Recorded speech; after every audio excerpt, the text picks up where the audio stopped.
우리 할렐루야 샬롬하고 인사하는 시간 같습니다. 할렐루야 샬롬 샬롬 샬롬 샬롬 샬롬 샬롬.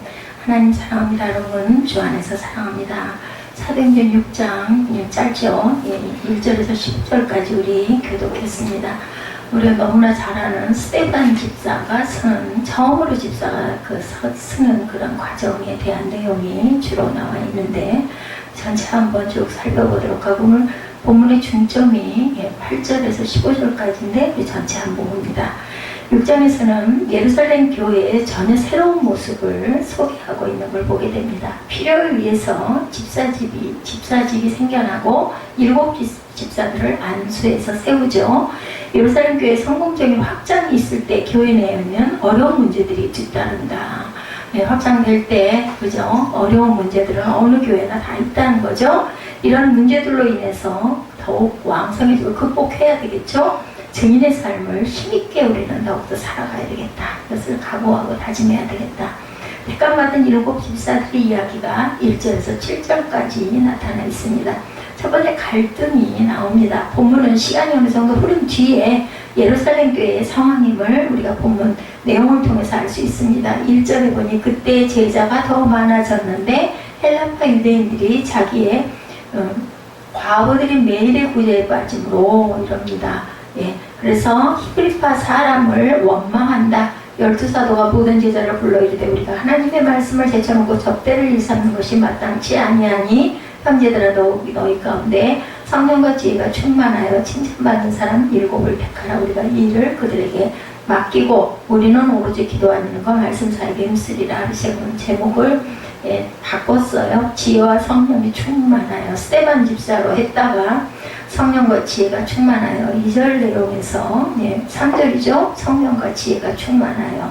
이러한 사람을 우리가 선택하자. 이런 이야기를 하죠. 히브리파 유대인과 헬라파 유대인들의 갈등, 두 그룹의 성도들이 여기에 나타나죠. 잘 알다시피 히브리파 유대인들은 아랍어를 사용하는 팔레스타인 본토 출신 유대인들을 히브리파 유대인들이라고 합니다. 그리고 헬라파 유대인들은 헬라어를 사용하고 바나바처럼 대부분 팔레스타인 바깥 지역 출신 유대인들을 얘기하고 있습니다.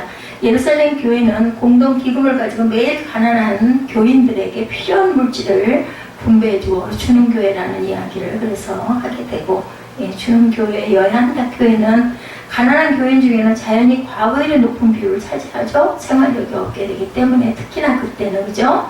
헬라파 성도들은 히브리파 성도들과는 달리 자기의 그 과부들이 부재 대상에 떠서 빠지자 불평하기 시작을 합니다. 헬라파 성도들이 히브리파 성도들과는 다르게 자기의 그 남편 없는 여인들이 부재되면서 자꾸 빠져나가는 것에 대한 불평을 하고 있다. 그들은 사회적인 배경 때문에 차별 대우를 받고 있다고 느낀 거예요. 그로 인해서 갈등이 표면화되고 있습니다. 교회 분쟁이 돼서 고린도후서 12장 20절에 내가 갈 때 너희를 내가 원하는 것과 같이 보지 못하고 또 내가 너희에게 너희가 원하지 않는 것과 같이 보일까 두려워한다. 이런 이야기를 바울 사도도 하죠. 또 다툼과 시기와 분냄과 당짓는 것과 비방과 수군거림과 거만하여 혼란이 있을까 두려워한다고 얘기합니다. 교회 분쟁은 이런 걸로 인해서 분쟁이 일어나죠. 구제에 대해서 누가복음 12장 33절에 너희 소유를 팔아 구제하여 낡아지지 아니하는 배낭을 만들라. 곧 하늘이 둔 바 다함이 없는 보물이니 거기는 도둑도 가까이 하는 일이 없고 좀도 먹는 일이 없다라고 얘기하죠. 구제는 가지고 있는 것을 팔아서 사람들에게 주었을 때 도둑도 좀도 쓸지 않는다는 겁니다. 7 집사에 대해서 2절에 이 불법이 사도들의 귀에 들리자 그들은 모든 제자들을 불러 무죄로 간장할 정직한 사람 7을 세울 것을 지시합니다. 사도들로서는 전념해야 할 복음 전파라는 일이 있다. 4절에 보면 이렇게 나오죠. 오로지 기도하는 일과 말씀 사역에 힘쓰겠다. 그때 사도는 지금으로 보면 말씀 전하는 자, 이런 사람들, 교회 목사님들을 말씀하고 있는 거죠. 5절에 온 무리가 사도들이 이 말을 기뻐하여 믿음과 성령이 충만한 사람 7을 택했다. 여기서 7이라는 숫자는 완전 숫자이기도 하기 때문에 7을 세웁니다. 곧 스데반과 빌립과 프로고로와 나가노르와 디몬과 바메나와 니골라를 택하여 사도들 앞에 세웁니다. 스데반, 빌립, 프로고로, 니가노르, 디몬, 바메나 니골명이죠. 사도들은 이들에게 기도하고 안수하죠. 6절에 이것이 바로 집사직의 시작, 집사직은 필요 위에서 설립되었음을 볼 수가 있다는 거죠. 7집사의 직무는 디아코니아, 즉 공회, 섬기는 일을 하는 사람들이라는 뜻을 갖고 있습니다. 또한 집사들의 직무가 말씀의 선포보다는 사랑을 베푸는 직무임을 우리가 알 수가 있는데, 성령과 지혜가 충만한 사람이라고 하죠. 누가복음 1장 15절에도 이는 그가 주 앞에 큰 자가 되며 포도주나 독한 술을 마시지 아니하며 모태로부터 성령의 충만함을 받은 자들을 얘기하고 있죠. 그래서 기도하고 안수한다. 디모데후서 1장 6절에 그러므로 내가 나의 안수함으로 내 속에 있는 하나님의 은사를 다시 분리듯하게 하기 위하여 너로 생각나게 하노니 하고 말씀합니다. 교회에서 사도들의 임무에 대한 설명이 7절에 나타나 있습니다. 집사를 세움으로 인해서 사도들은 말씀의 사역자 백성들의 복음을 전하고 교회를 가르치는 일에 전념할 수가 있게 되었죠. 7절에 하나님의 말씀이 점점 왕성하여 예루살렘에 있는 제자의 수가 더 심히 많아지고 허다한 제사장의 무리도 이 도에 복종했다라고 나타납니다. 이제 거기서 스데반의 사역이 나타나죠. 8절에 스데반이 은혜와 권능이 충만하여 큰 기사와 표적을 민간에게 행했다. 집사이면서도 스데반은 그냥 섬기는 집사가 아니라 이렇게 여러 가지의 그 능력이 나타나는 그런 사람이었다고 여기 나타나 있죠.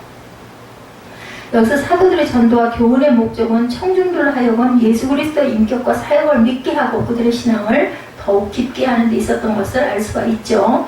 이러한 일로 인해서 예루살렘 교회는 하나님의 말씀이 왕성했다. 7절에 제자의 수는 점점 많아지고 그러다 보니까 허다한 제사장의 무리도 그리스도인이 되었다라고 얘기를 하고 있습니다. 놀랄 사건이에요. 그죠? 이것은 성령의 능력을 받은 사도들이 열심히 사역했다라는 증거가 된다. 일반 제사장들은 대제사장들에 비해서 사회적으로 훨씬 낮은 계급에 속해 있었다고 합니다. 대제사장들은 예외 없이 복음을 배척했어요. 그런데 일반 제사장들 중 많은 사람들은 겸손하고 경건한 사람들이어서 교회에 많은 수가 가입을 했다는 것을 알 수가 있다는 거죠. 하나님의 말씀에 대해서 골로새서 1장 5절에 너희를 위하여 하늘에 쌓아둔 소망으로 말미암음이니 곧 너희가 전에 복음 진리의 말씀을 들은 것이다 라고 증거합니다. 말씀에 복종했다고 로마서 1장 5절에 그로 말미암아 우리가 은혜와 사도의 직분을 받아 그의 이름을 위하여 모든 이방인 중에서 믿어 순종하게 하였다고 증거하죠. 스데반의 사역에 대해서 8절에서 15절까지는 스데반의 사역입니다. 스데반 집사는 누가는 특별히 7집사 중에서 스데반 집사의 사역을 소개하고 있죠. 저자 누가가 그리스도와 사도들과 마찬가지로 스데반은 하나님의 은혜와 권능이 충만했다고 8절에 나타나죠. 더구나 큰 기사와 표적을 행했다고 합니다. 스데반은 성령, 지혜, 믿음, 은혜 그리고 권능으로 충만했고 성령의 능력으로 사역을 감당했다. 10절이죠.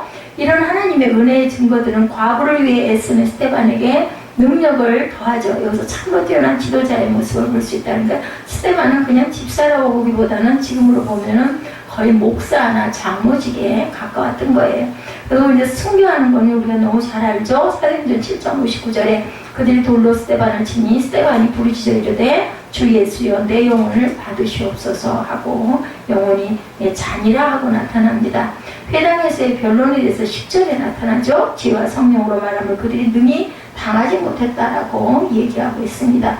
스데반 지혜와 성령으로 말함을 그들이 능히 당하지 못하여 이 제가 지금 기억이 나네. 8절에서 15절 중심은 스데반의 스데반 집사의 사역 그 부분이 중심인데 제가 제목을 바꿨다고 그랬죠. 성령과 지혜가 충만하여 3절 부분을 중점으로 한 것은 스데반 집사에 대한 이야기들은 참 많이 해요. 그래서 제가 앞부분을 우리가 좀 더 깊게 묵상해야 되겠다 싶어가지고 전체적인 부분을 조명을 해서 말씀을 뒤는 너무나 잘 알잖아요. 스데반의 그 사역에 대해서 너무 잘 알기 때문에 앞부분에다 중점을 두느라고 제목을 바꿨습니다.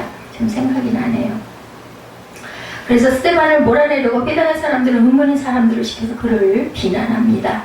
11절에 나타나죠. 주 예수의 반대에 불만을 품은 자들이 그러했듯이 그들은 스데반을 신성모독죄로 고소하는 부분이 11절에 사람들을 매수하여 말하기를 이 사람이 모세와 하나님을 모독하는 말을 하는 것을 우리가 들었노라 이렇게 말하게 해요. 일부러. 그죠?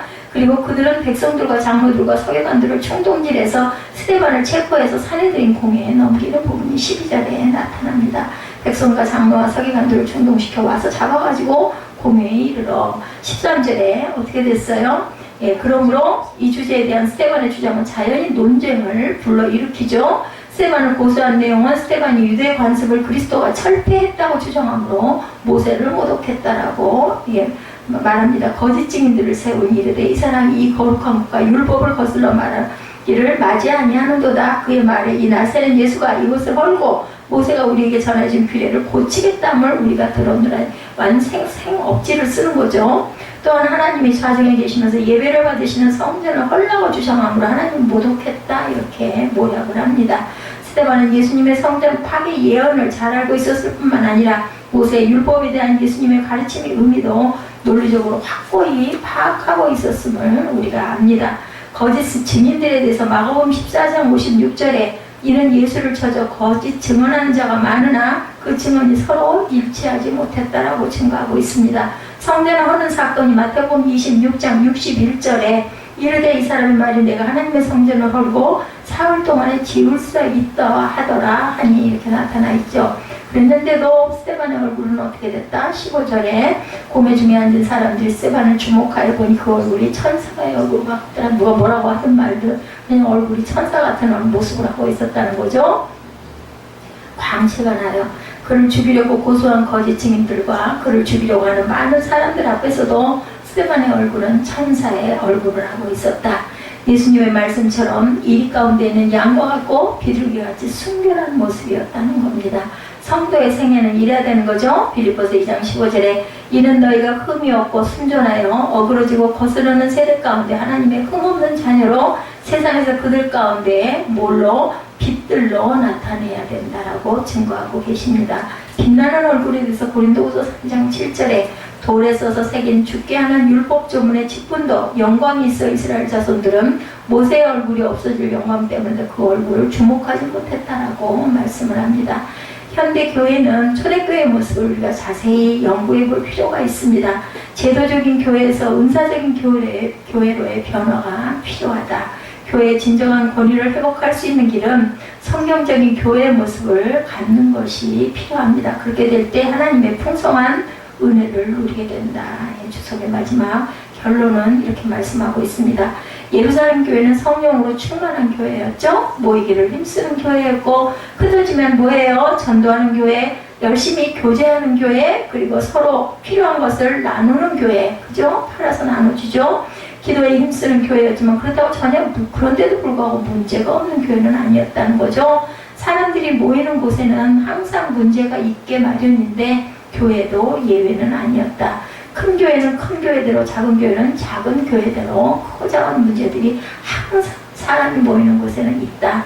문제가 생기는 자체가 문제가 아니라 문제를 제대로 해결하지 못할 때 그것이 문제가 된다. 그 문제를 어떻게 푸느냐에 따라서 건강하게 성장하기도 하고 그리고 침체하기도 하죠.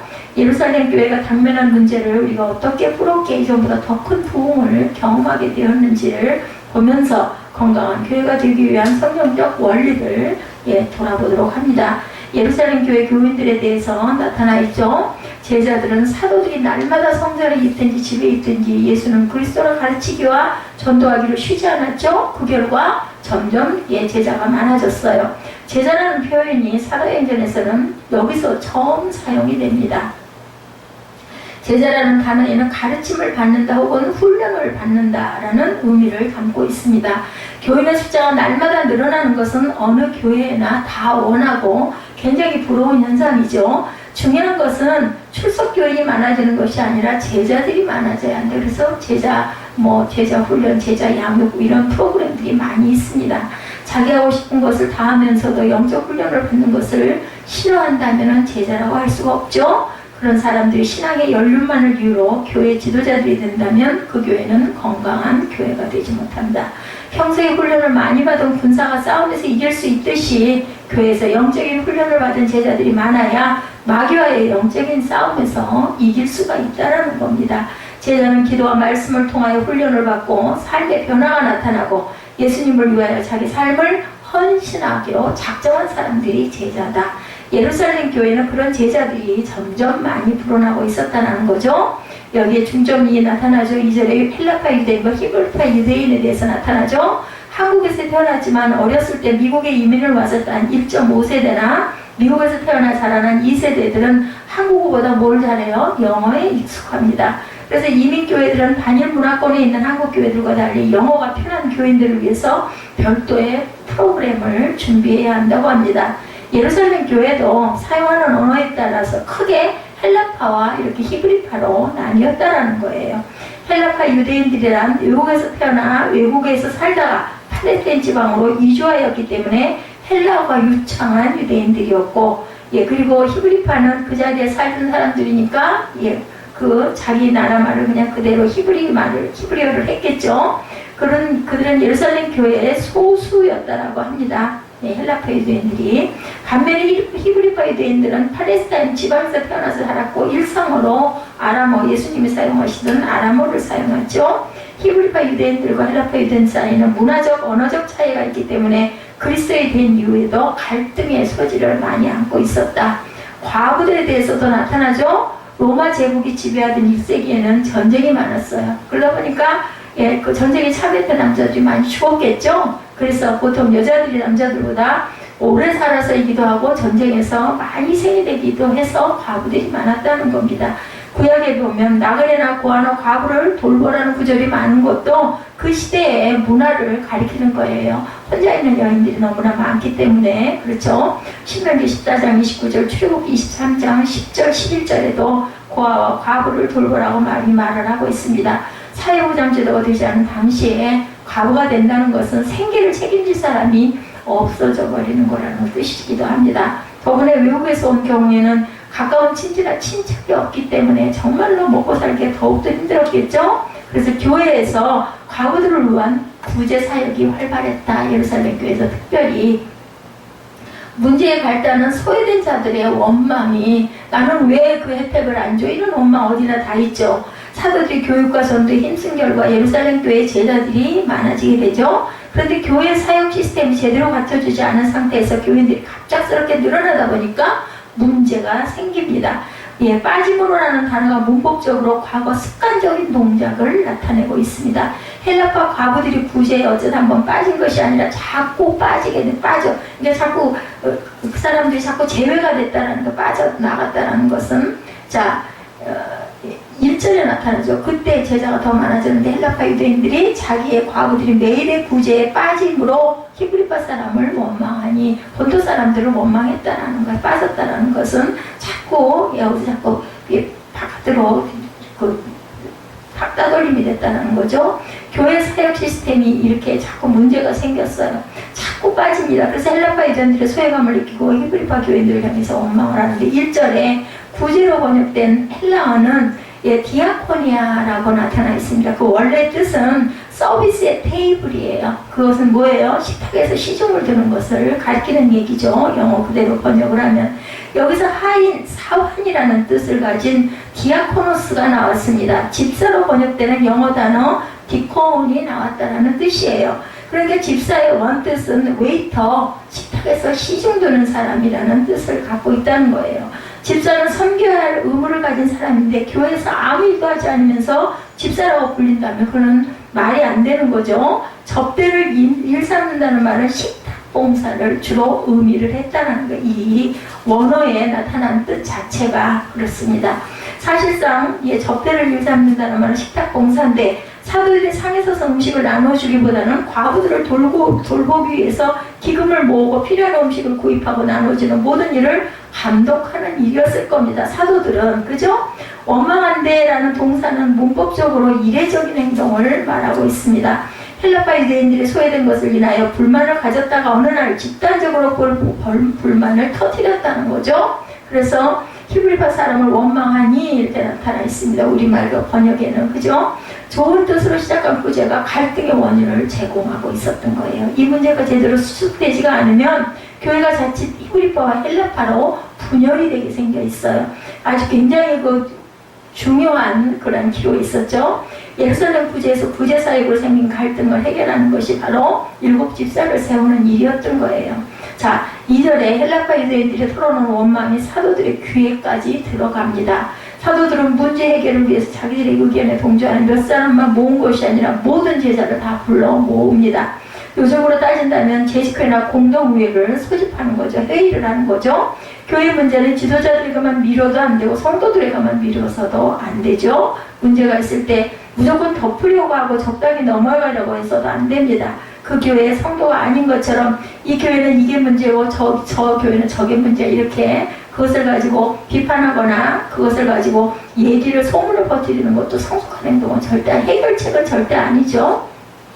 그래서 2절에 사도들이 잘못을 시인했죠. 보니까 12사도가 모든 제자를 불러 이르되 우리가 하나님의 말씀을 제쳐놓고 접대를 일삼는 것이 마땅하지 아니하다라고 자기들의 부족한 부분, 자기의 잘못된 부분을 분명하게 딱 그저 인정하고 들어갑니다.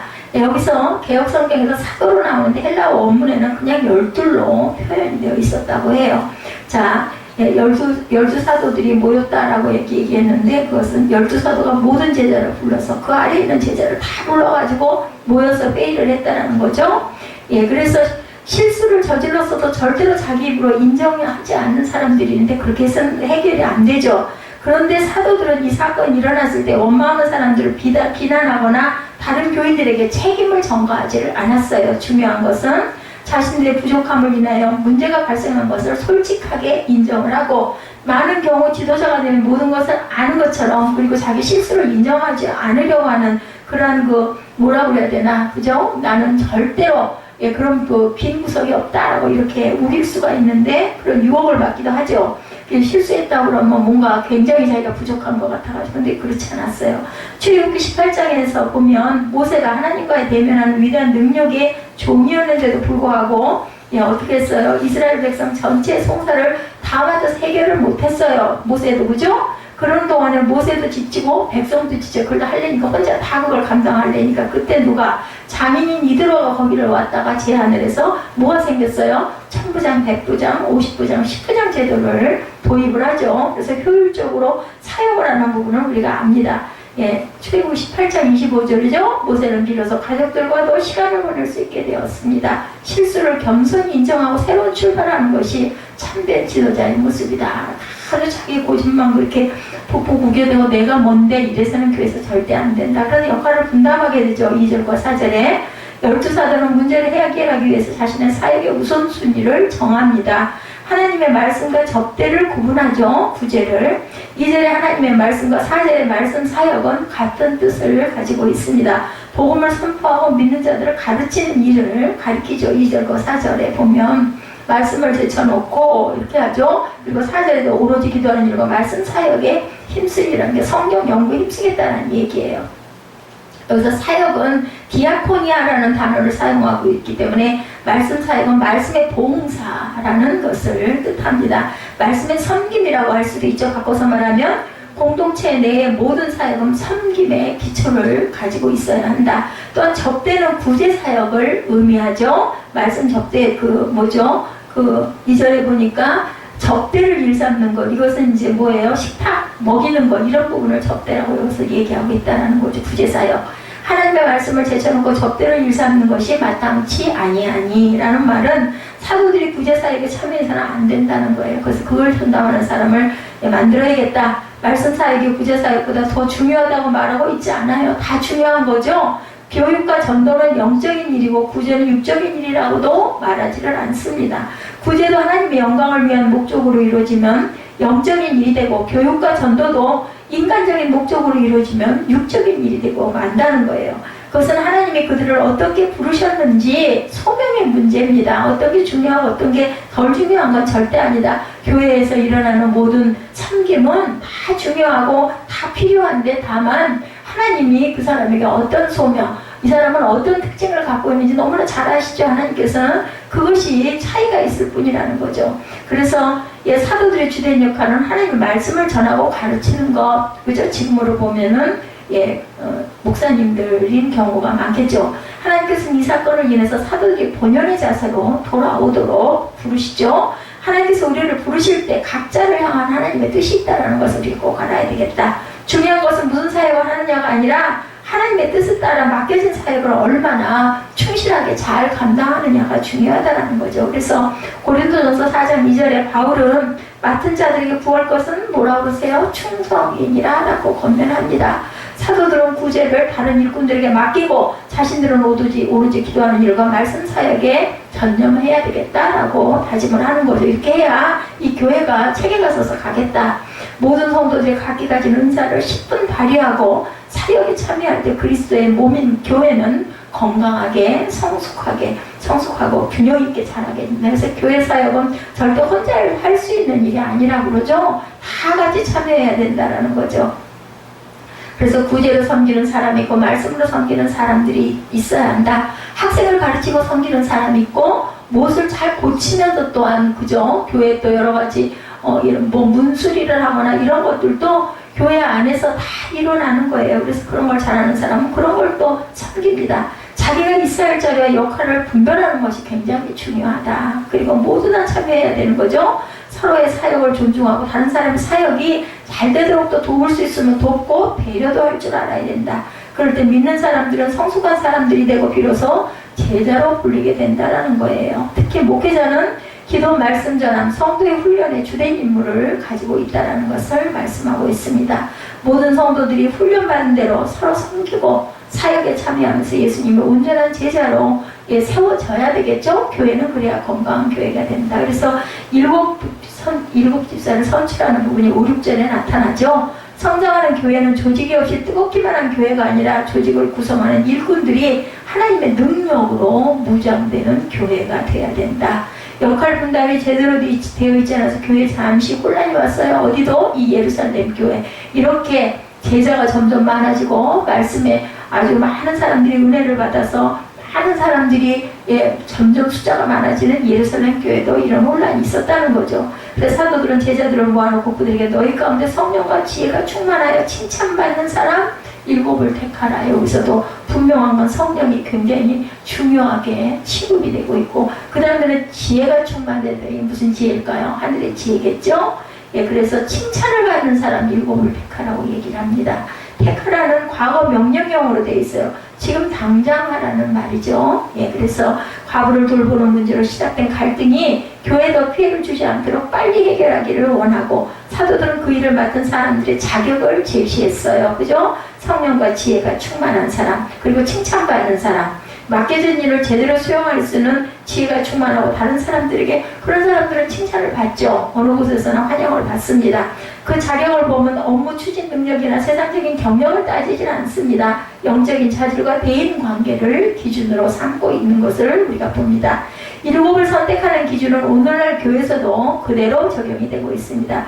교인들이 사도들의 제안에 전적으로 동의하며 7을 뽑고 그들을 사도를 앞에 세웠습니다. 훌륭한 일꾼을 세우는 것은 하나님의 일이기 때문에 사도들은 그들을 위해서 안수하고 기도했다. 지금도 똑같이 그렇게 하죠. 사도들이, 목사님들이 안수를 해서 집사직을 주고 안수 집사직을 주고 장로 안수를 합니다. 그리고 그들에게 안수함으로 모든 사람들 앞에 일꾼된 것을 공식적으로 선언을 하죠.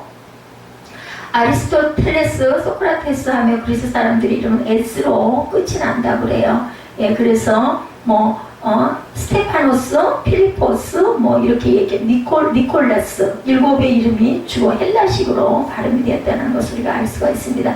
그들은 헬라파 유대인임을 여기서 S로 끝나는 사람들이 많은 것을 보면 알 수가 있다. 아까 그 집사 7사람들 이름들이 나와 있었죠.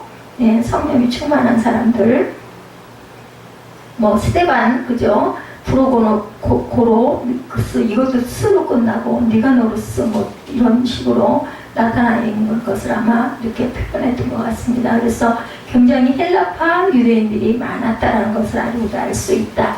흔히 스테반을 비롯하여 선출될 7 집사라고 하는데 성경 어디에도 그들은 집사라고 부르지를 않고 있어요. 그들의 사역을 보면 목회자보다 굉장히 더 큰 일들을 많이 했던 사람들, 7은 과부를 돌보는 일로 선출이 되었는데 사역도 감당하는 것을 우리가 볼 수 있다. 헬라파 유대인들임을 알 수 있고, 소수의 헬라파 교인들이 불공평한 구제 사역에 대해서 원망하니 다수인 히브리파 교인들이 아령을 베풀어 그들로 하여금 구제 사역을 감당하게 한 것으로도 우리가 이해가 된다는 거죠. 그래서 결국은 갈등은 사라지고 교회에 평화가 찾아오고 오히려 더 그저 든든하게 서하는 것을 우리가 볼 수가 있죠. 스데반이 회당에서 유대인들과 더불어 변론할 때 지혜와 성령으로 말하니 그들이 능히 뭐하지 못했다? 당하지를 못했다 라고 10절에도 나와 있습니다. 스데반은 말씀을 전하다가 초대교회 최초의 순교자가 된 거 우리가 알고 있죠.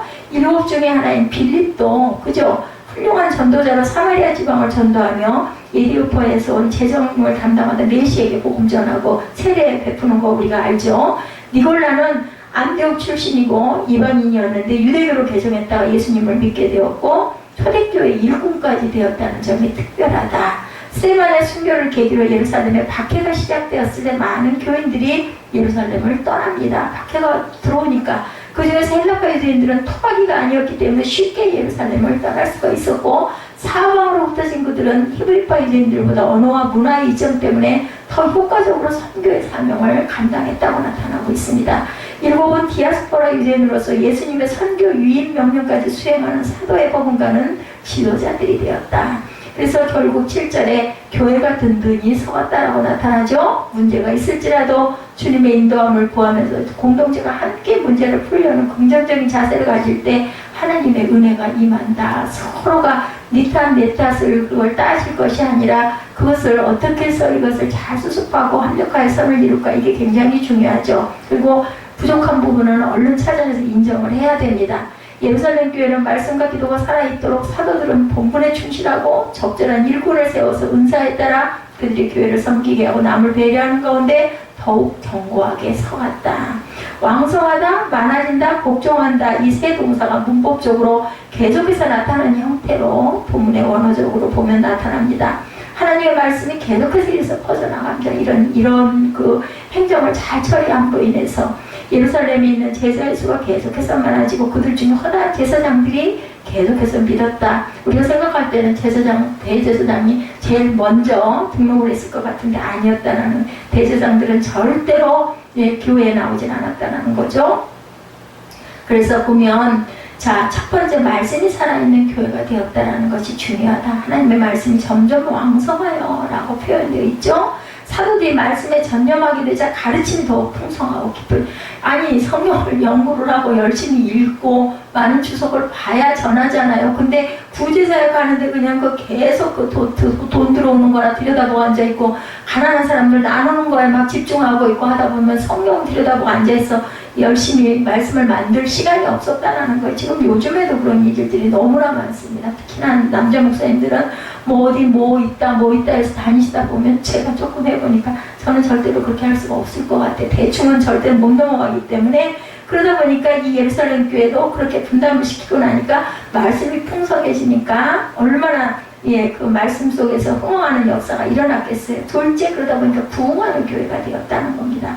말씀의 능력이 없이 일어나는 개인이나 교회 부흥은 절대로 오래가지 못해요. 그래서 무슨 은사니 무슨 아니면 환상을 봤니 그래서 중요한 거 방언기도 한다고 계속 거기에 빠져가지고 너무 그러다 보면 은사주의가 되기 때문에 조심해야 되고 말씀의 기본이 반석 위에 딱 서야 돼요. 물론 기도도 중요하고 그죠 뭔가를 봐서 그걸 해석을 하는 것도 중요하지만 중요한 건 성경 말씀을 우리가 많이 듣고 많이 읽고 많이 깨닫고 거기서 있는 깊은 뜻도 알아갔을 때 우리가 은혜가 절대로 흔들리지 않는다라는 거죠. 예루살렘에 있는 제자의 수가 힘이 많아지고 나는 구절에 보듯이 말씀이 강해지고 깊고 넓어지자 제자의 수는 계속해서 들어갑니다. 듣고 그것을 인정하고 확인이 되니까. 세 번째로 거룩한 영향을 끼치는 교회가 되었다. 말씀이 살아있는 교회가 되고 그러다 보니까 부흥하는 교회가 되고 세 번째로는 거룩한 영향을 끼치는 교회가 되었다. 갈등을 극복한 교회가 놀라운 영향력을 발휘해서 많은 사람들이 회개와 개종을 불러일으키는 역사가 일어납니다. 이 도에 복종하니라 라는 표현은 예수님의 도를 듣고 믿기 시작했다, 복종했다라는 것은 그죠? 가장 유대적이면서도 예수님에 대해 배타적인 계층했던 제사장들이 예수님을 믿기 시작했다는 것은 굉장히 놀라운 일이라는 거죠. 복종하니라 7절에 나타나죠. 허다한 제사장의 무리도 이 도에 복종하니라. 자, 유대적인 사람들이 그저 예수님에 대해서 배타적인 계층. 지금도 보면은 그쪽에 가면 유대인들이 가장 전도하기가 힘들다고 하죠. 근데 그런 제사장들이 등록을 하기 시작했다. 사내들이는 제자들이 예수님의 이름으로 가르치지 못하도록 방해하고 협박했는데 제사장들이 예수님을 믿게 되었다는 것은 유대교가 점점 허물어져 가고 있다는 증거였습니다.